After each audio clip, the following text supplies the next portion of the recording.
수강생 여러분 안녕하세요. 지난 시간은 제1차 경제개발 5개년 계획이라는 주제로 이 계획의 수립 과정과 공업화 전략 특징 등을 살펴보았습니다. 이번 시간에는 어떤 계기로 공업화 전략이 수출주도 공업화 전략으로 전환했는지를 설명하도록 하겠습니다. 정치적 정당성이 결여된 박정희 정부는 5.16 군사정변 직후부터 경제 성장을 강조하였습니다. 그러나 높은 목표 성장률을 채택한 제1차 경제계획을 수립하고 경공업은 물론 중화공업까지 전면적으로 건설 육성하는 수입대체 공업화 전략을 채택했지만 그것의 실현 가능성에는 많은 의문이 제기되었습니다. 이 표는 제1차 경제계획의 수입 계획과 재원별 구성을 정리한 것입니다. 표에서 확인할 수 있듯이 제1차 계획은 1차 년도인 1962년에 4억 5,700만 달러에서 최종 연도인 1966년에 4억 9,200만 달러의 수입을 계획하였고 계획 기간 동안 연평균 4억 8,100만 달러의 수입을 계획했습니다. 이 연평균 수입액을 제1차 계획의 기준 연도인 1960년의 실제 수출액 3,200만 달러와 비교하면 15배에 해당하는 것으로 제1차 경제계획을 성공리에 달성하기 위해서는 막대한 외화가 필요하다는 것을 알 수 있습니다. 표에서 확인할 수 있듯이 수입은 크게 두 가지 용도로 사용되었습니다. 하나는 자본재였습니다. 제1차 계획에서 계획사업으로 상정한 중화공업과 사회감젖자본의 건설 육성에 필요한 자본재를 수입하기 위한 것이었습니다. 다른 하나는 총 수입액에서 72%를 차지한 원료, 중간재와 최종 소비재를 수입하는 재원으로 사용하기 위한 것이었습니다.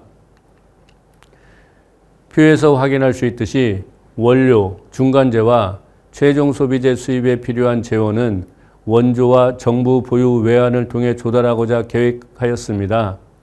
계획의 초기에는 원조에 대한 의존도가 높아 1963년에는 64%를 차지했다가 점차 줄어들어 1966년에는 46%를 차지하도록 계획했고 그 나머지는 정부 보유 외환으로 조달하고자 계획하였습니다. 이와 같이 미국의 원조 비중을 감소시킨 것은 지난 시간에 설명했듯이 1950년대 후반부터 무상원조, 즉 비계획 원조를 감소시킨다는 미국의 원조 정책을 반영한 것입니다.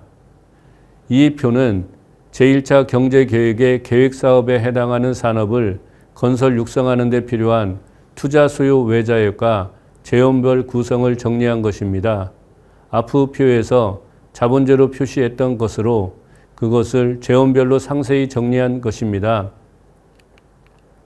1950년대에는 대부분의 투자 사업의 재원은 원조, 특히 계획 원조를 통해 조달했는데 1960년대에는 미국의 원조 정책의 변화로 그 비중이 급격히 감소하였습니다. 앞서 확인했듯이 비계획 원조는 상당 기간 동안 계속 제공될 것으로 예상했지만 투자 사업에 사용할 수 있는 계획 원조는 거의 제공되지 않으리라고 계획했던 것입니다. 원조를 대체하여 박정희 정부가 중요하게 생각한 투자 재원은 차관과 정부 보유 외환이었습니다. 표에서 확인할 수 있듯이 차관을 통해 조달하고자 한 비중은 1962년 54%, 1964년 65%, 1966년 70%로 그 비중이 계속 증가하였고 정부 보유 외환의 비중은 계획 기간 동안 평균 33%를 차지하였습니다. 따라서 박정희 정부는 7.1%라는 높은 목표 성장률을 책정하고 자립경제의 기반을 구축하기 위해 제1차 계획을 수립했지만 이것이 달성되기 위해서는 제1차 계획에서 상정했던 자본재, 중간재, 원료 등을 계획대로 수입할 수 있는 재원이 안정적으로 조달되어야 했습니다.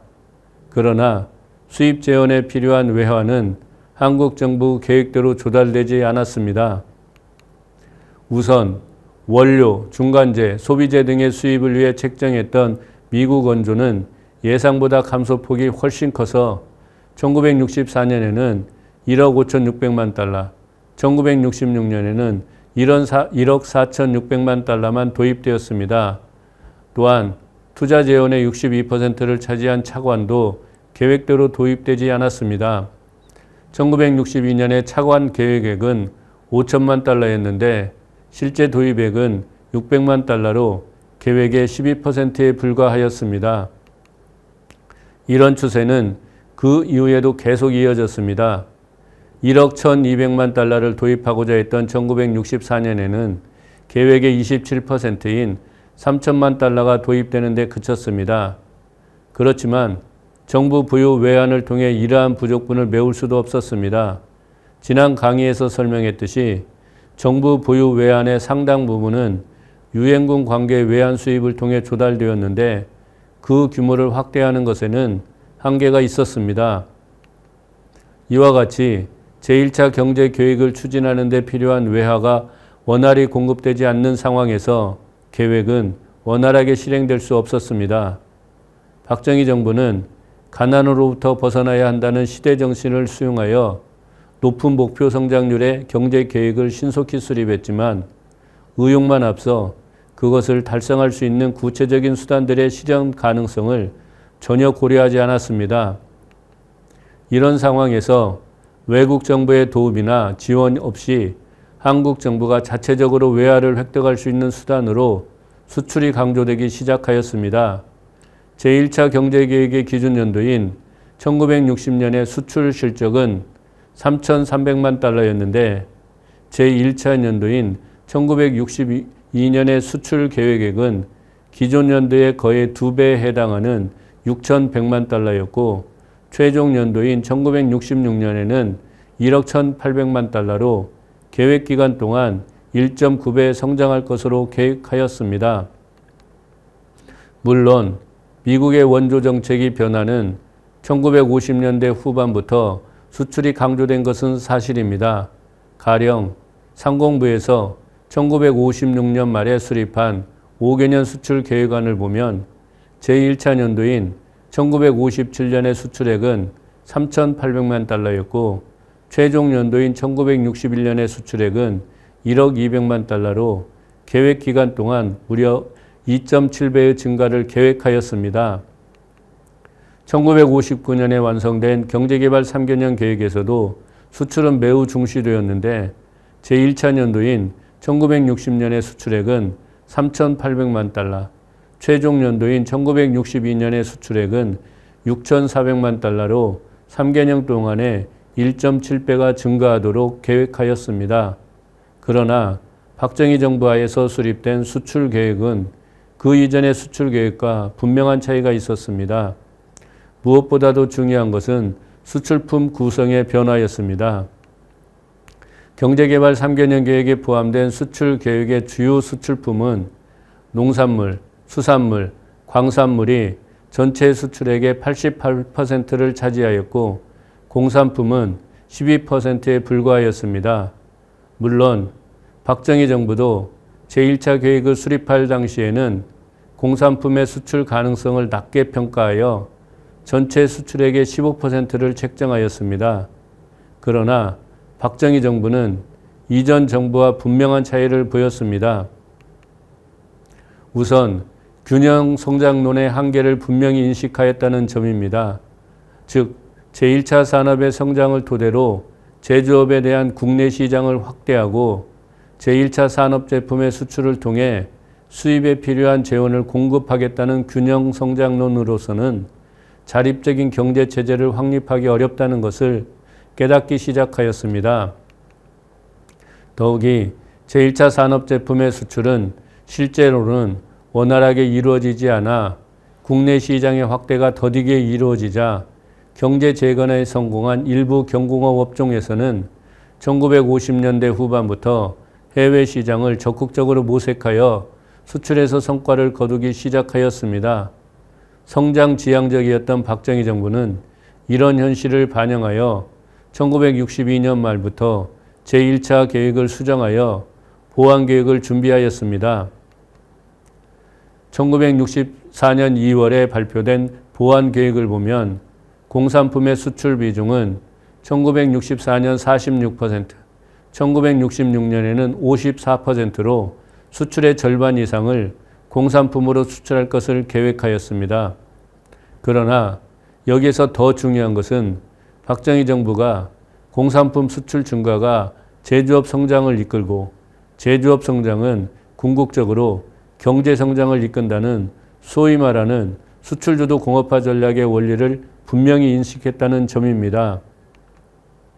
그 전까지 수출은 수입 재원이나 투자 재원에 필요한 외화를 공급하는 수단으로 인식되었습니다. 그렇지만 공산품 수출이 증가하고 제1차 계획이 수정되면서 수출은 공업화의 수단, 다시 말하면 경제성장의 동력, 궁극적으로 자립경제 체제를 확립하는 데 필수적인 수단으로 인식되었습니다. 이를 두 가지 면에서 분명하게 확인할 수 있습니다. 하나는 박정희 정부가 제2차 경제계획을 수립하면서 수출 증대를 통한 공업화의 촉진은 우리 경제의 불가피한 진로라고 천명한 것입니다. 다른 하나는 환율 제도를 비롯하여 수출 진흥 정책의 체계를 수정한 것입니다. 수출 진흥 정책의 변화는 매우 중요한 사건이기 때문에 이것에 대해서는 다음 7번째 강의에서 보다 구체적으로 설명하도록 하겠습니다.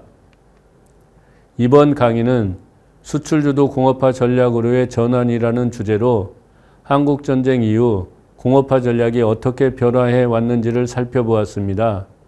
1960년대 초의 수출주도 공업화 전략으로의 전환은 박정희 정부에 의해 처음부터 준비된 것이 아니라 시행착오 과정을 거치며 이루어졌다는 것을 알 수 있었습니다. 다음 7번째 강의에서는 단일 환율 제도로의 전환과 수출 진흥 정책이라는 주제로 강의를 계속하도록 하겠습니다. 감사합니다.